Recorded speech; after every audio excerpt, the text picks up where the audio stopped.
Seja muito bem-vindo a mais um vídeo de Nutrição Vital. Meu nome é Marlon, sou nutricionista e hoje eu vou assistir junto com vocês a um episódio do Quilos Mortais, onde a gente comenta, depois alguns fatores importantes, sobre o emagrecimento, sobre condutas, que eu acho que vai ser bem legal, certo? Então hoje eu escolhi o episódio da Joyce, tá? Uma mulher, tá com 270 quilos, mais de 270 quilos, e eu acho que vai ser bem interessante a gente entender um pouquinho da história de vida dela, certo? Dito isso, não esquece de deixar o like, te inscrever no canal, porque é muito importante para o canal crescer cada vez mais. Só que ela me dava tanta comida que eu engordei mais de 20 quilos quando eu tava com ela. Ela dava carinho com 8 anos demais, eu pesava mais de 40 quilos. Eu tava engordando e sempre perguntava pra minha mãe quando poderia voltar a morar com ela. Depois de um tempo, ela acabou indo me buscar para me levar de volta para casa. Mas nesse dia, ela levou um susto e ficou nervosa ao ver o meu tamanho.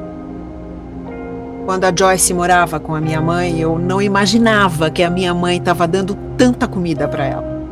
Quando eu vi o tamanho dela, eu fiquei horrorizada. E eu fiquei com muita raiva da minha mãe por ter permitido que a minha filha engordasse tanto assim. Depois, a minha mãe me levou de volta para o Kansas para morar com ela e minha nova família, mas não foi como eu tinha imaginado. Ela me fez seguir uma dieta rígida depois que eu saí da casa da minha avó. Eu estava num lugar diferente com uma nova família e não podia ter a única coisa que me consolava e ajudava a me sentir melhor. Aí eu fiquei chateada com a minha mãe. Nos anos seguintes, a gente... Isso é a principal coisa que as pessoas fazem. A pessoa está comendo demais, a pessoa está muito gorda, tá obesa, a pessoa vai lá e não, fica xingando ela, ou fala, vai procurar um nutricionista, vai emagrecer, vai parar de comer. Normalmente as pessoas fazem isso é errado, porque a pessoa, ela teve toda essa trajetória, e do nada tu quer romper isso com ela.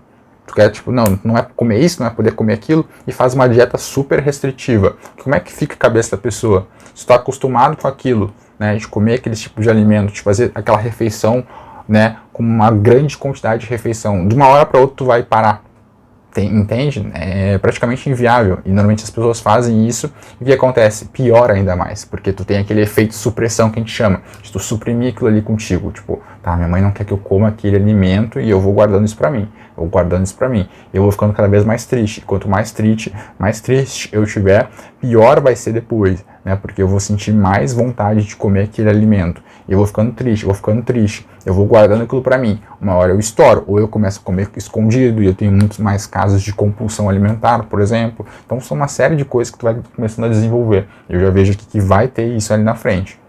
A gente brigava o tempo todo. Felizmente, quando eu tinha 12 anos, minha mãe e meu padrasto se divorciaram. E a gente se mudou. Foi um alívio sair daquela casa e morar só com a minha mãe. Mas a gente discutia muito, porque ela me obrigava a fazer dietas absurdas para eu emagrecer. Isso nunca me ajudou a emagrecer. Por mais que tentassem me controlar, eu sempre dava um jeito de comer escondido. Escondido, viu? Nos 2 anos seguintes, eu tirei minha habilitação e fui trabalhar numa lanchonete. Naquela altura, eu não ficava sob a supervisão direta da minha mãe, ela não podia me impedir de comer o que eu queria. Com 16 anos, meu peso aumentou muito. Mas a minha mãe desconfiou do que eu estava fazendo e quando ela descobriu, ficou muito triste, tentou fazer com que eu parasse de comer. O objetivo dela era me tirar do emprego na lanchonete e me ajudar a abrir uma creche em casa. Eu relutei em trabalhar com a minha mãe, mas não resisti porque era aquilo mesmo que eu queria fazer. Eu adorei, depois fiquei agradecida à minha mãe. Mas isso não me impediu de comer o que eu queria. E quando eu me formei no ensino médio, aos 18 anos, eu estava com 160 quilos. Depois do ensino médio, eu trabalhava na creche em tempo integral, mas eu continuava comendo muito e engordando. Com 20 anos, eu estava com mais de 200 quilos. Com 21 anos, comecei a sair com uma pessoa. E quando o relacionamento ficou sério, comecei a ter pesadelos sobre uma coisa que tinha acontecido comigo e um dos enteados da minha mãe. Quando eu tinha 8 anos, a minha mãe e meu padrasto deixaram o filho dele cuidando de mim. Eu fui dormir e acordei com ele sentado na minha cama. Ele estava esfregando as minhas costas. Essa foi a primeira lembrança que eu tive durante anos e anos e anos. Os sonhos mostravam o que veio depois disso, comigo tentando lutar com ele. Era assim, era um sonho que eu ficava arranhando os braços dele. Naquela altura eu não sabia se eram só sonhos ou se eu mesma estava juntando as peças, porque era muito confuso. Aí eu fui no centro de aconselhamento comunitário, conversei com uma pessoa lá e tentei entender o que tinha acontecido. Eu guardei tudo isso pra mim. Eu não contei pro meu namorado, simplesmente terminei com ele. Só contei pra minha mãe há pouco tempo, quando eu contei pra ela o que tinha acontecido. Ela não teve reação. Infelizmente, quando eu contei pra ela, foi no meio de uma discussão.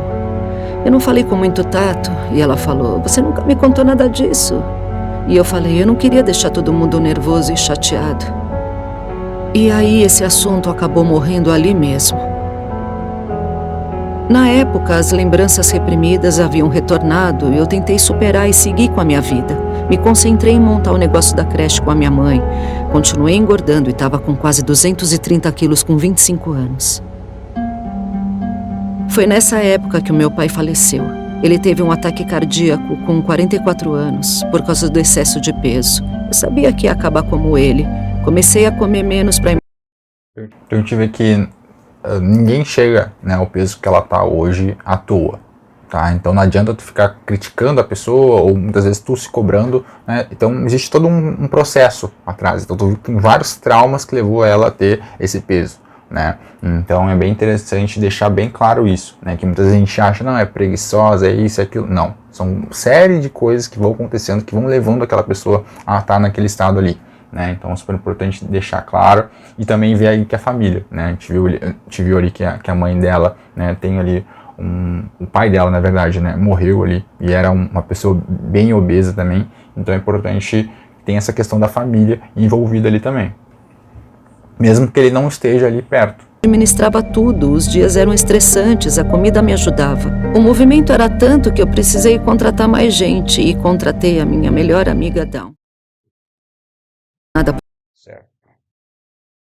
Bom, pessoal, acho que foi bem interessante a gente enxergar que a pessoa não chega nesse momento, não chega nesse peso à toa. Então é importante deixar bem claro isso, né? Importante não criticar. Se você conhece uma pessoa que está descontrolada, que não consegue viver ali com o alimento, ou utiliza o alimento de uma forma não natural, que é o fisiológico, tipo comer porque está com fome, come por conta de comer emocional, ou porque precisa comer para se sentir melhor, né? Isso é uma forma de escapar, né? Uma forma de tu utilizar a comida para conforto, para distração, e isso tem tratamento, tem forma de você tratar isso. Então é super importante você buscar essa ajuda, né? Se você quiser saber um pouquinho mais, eu vou deixar aqui meu link aqui no meu site para você poder dar uma olhada e entender um pouquinho mais do meu trabalho, tá? Mas existe vários profissionais que vão poder te ajudar nesse aspecto, né? De como tu poder tratar, né, a compulsão alimentar, o comer emocional, o comer de distração, se você ficar beliscando, né, várias coisas durante o dia, tá? Isso tem forma, existe tratamento para isso, tá? Então a gente trata de dentro para fora, não de fora para dentro, tá? É importante deixar bem claro isso. E aqui nesses casos aqui, a gente vê que hoje ela precisa de uma ajuda muito, né? Tanto de um psicólogo, de um nutrólogo, de um nutricionista, de um endócrino, de um médico, toda essa rede, né? Então, uma boa sorte para ela, né, que ela consiga fazer esse tratamento aí com o Dr. Nau, que ela possa diminuir esse peso, porque hoje ela está realmente com muito risco de vida, tá? Então, espero que vocês tenham gostado desse vídeo. Foi um vídeo, assim, bem surpreendente, né, da história de vida dela. Vocês podem ver que foi bem difícil mesmo, mas esperamos que ela possa, né, ter um desfecho favorável para ela, certo? Meu muito obrigado por vocês ficarem até esse final desse vídeo. Deixa o like, te inscreve aqui no canal e qualquer dúvida pode me chamar nos comentários, certo? Meu muito obrigado e até mais!